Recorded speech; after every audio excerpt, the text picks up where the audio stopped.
Carte blanche. Événement fort, effectivement. Le rendez-vous des acteurs de la vie locale. Je vois dans la presse ou sur Internet Deux invités aujourd'hui dans les studios de KBFM qui représentent l'association Mélodie, les clés pour la vie. Marie-Rose et Michel Le Gouern, d'ailleurs fondateurs de cette association. Bonjour, bienvenue sur KBFM. Bonjour, merci de nous recevoir. Voilà, donc je vous reçois assez régulièrement pour parler prévention routière, sécurité routière. Dernièrement, nous avons reçu un communiqué donc sur le projet de limiter la vitesse à 80 km/h sur les routes nationales et départementales. On va en parler dans quelques minutes. Mais auparavant, en cette fin d'année, c'est bien d'établir déjà un petit bilan sur les chiffres de la sécurité routière et ils sont mauvais. Bien sûr, les chiffres de la sécurité routière sont mauvais, au moins sur le département des Côtes-d'Armor. On a déjà, malheureusement, plus de tués sur les routes que l'année dernière. On doit avoir une victime de plus, et ça, c'est à fin novembre. Alors, on a encore tout le mois de décembre à passer. Le mois de décembre, c'est quand même pas le plus facile de l'année dans le cadre de la sécurité routière. Des explications sur ces accidents dans le département? Moi, je pense qu'il y a beaucoup de négligence de la part des conducteurs. De l'inattention au niveau de la conduite, du relâchement. Je pense que les conducteurs se sont relâchés parce que malheureusement, ils se sont aussi habitués au radar automatique au bord des routes. Et puis, je pense que ceux-ci, les fixes, j'entends, sont au maximum de ce qu'ils peuvent apporter comme prévention.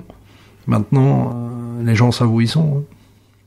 Alors justement, vous allez nous donner votre sentiment aujourd'hui sur ce projet de limiter la vitesse à 80 km/h sur les routes nationales et départementales.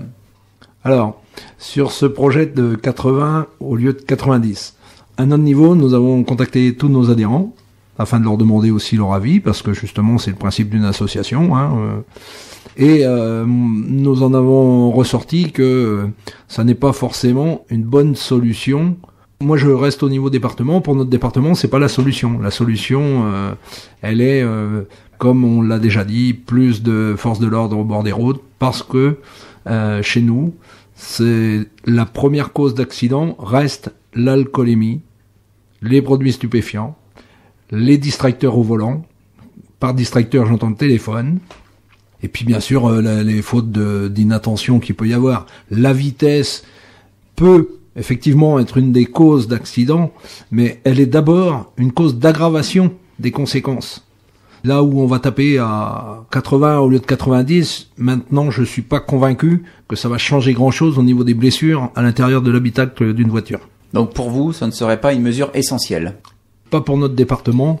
On a eu quand même aussi des expériences où on a vécu quand même dans des régions comme dans l'est de la France, la Marne, où vous avez des kilomètres et des kilomètres de ligne droite, il n'y a pas de carrefour, il n'y a pas d'habitation. Je vois pas comment on va imposer à un conducteur de rouler à 80 pour 90. Déjà, 90 sur des voies comme ça, les gens, ils n'ont pas peur d'appuyer sur l'accélérateur et ils n'ont pas peur d'effectuer des dépassements qui peuvent être dangereux. Alors à 80, ça va être une catastrophe. D'autant plus que les poids lourds, si on n'abaisse pas la vitesse des poids lourds, enfin moi, ça va pas me déranger d'avoir dans mon rétro que la calandre d'un poids lourd derrière, mais je me mets à la place d'une personne d'un certain âge, d'un jeune conducteur ou d'un conducteur novice. S'il ne voit que la calandre d'un 40 tonnes dans son rétro, ça peut l'effrayer, ça peut le pousser à commettre un mauvais coup de volant ou quelque chose parce qu'il va avoir peur. Si ça se mettait en place, il va falloir bien étudier tout ça, quoi. Marie-Rose, vous souhaitez rebondir par rapport à cela, Oui, en fait, nous pensons depuis longtemps que pour faire accepter une baisse des vitesses, on doit faire du sur-mesure en quelque sorte. Et ça, c'est pas très compliqué. Je dirais qu'au niveau départemental, les points noirs, ils sont connus. Donc à partir de là, on peut mettre sur certains points, par exemple, une limitation à 70, sur d'autres une limitation à 80. C'est très bien accepté, c'est fait depuis des années, très bien accepté par la population. Pourquoi ? Parce que tout le monde sait que ces points-là sont relativement dangereux. En revanche, faire une généralisation du 80, ce sera beaucoup plus difficile à accepter. Il y aura des soucis, comme on l'a dit tout à l'heure, notamment par rapport aux camions. On va faire comment ? Les camions sont limités à 80. Comment ça va se passer ? Au niveau de la fluidité du trafic, ça va être très compliqué. Donc voilà, depuis des années, nous, on est pour que chacun adapte sa conduite, mais aussi pour que les institutions prennent le problème localement, en fait, fassent des études locales si ça n'a pas été fait déjà, pour faire du sur-mesure, encore une fois. Donc Oui, pensez-vous que le gouvernement, qui est favorable à cette mesure, va consulter les associations, les organismes comme la vôtre qui font de la prévention routière? Alors, à mon avis, non. La réponse est non. Je pense même que la décision est déjà prise.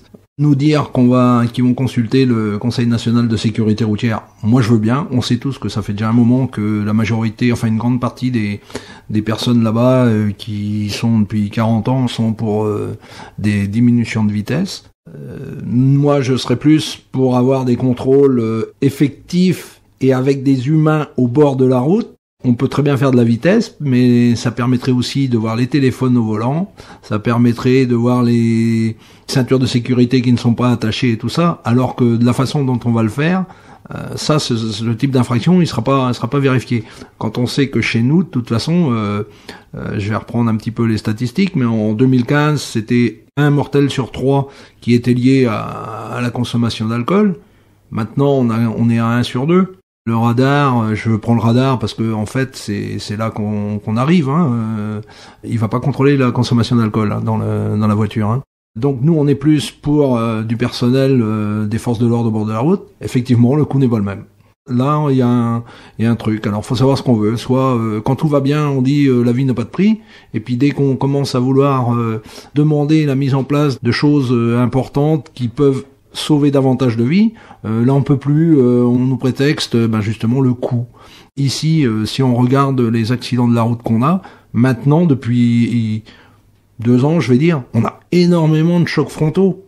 Les chocs frontaux, ils arrivent pas tout seuls, ça c'est pas vrai. C'est lié au comportement du conducteur qui malheureusement, et ça c'est le téléphone portable, les SMS et toutes ces choses-là.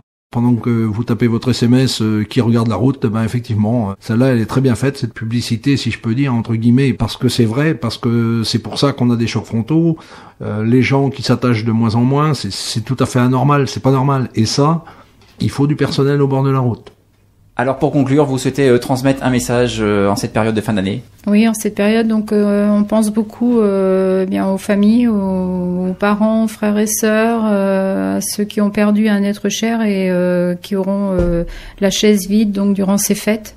Je ne veux pas faire la rabat-joie, mais c'est une réalité et si ça peut en faire réfléchir quelques-uns, eh bien voilà. Eh bien, Marie-Rose et Michel Le Gouern de l'association Mélodie, les clés pour la vie, vous reviendrez prochainement nous parler du dossier sur l'aide aux victimes qui n'avance pas du tout, d'après ce que j'ai compris. Hein. C'est ça. Voilà, vous reviendrez dans quelques semaines si vous le souhaitez. Bien, merci. Merci d'avoir été avec nous sur KBFM. Merci à vous. Oui, merci à vous. Au revoir.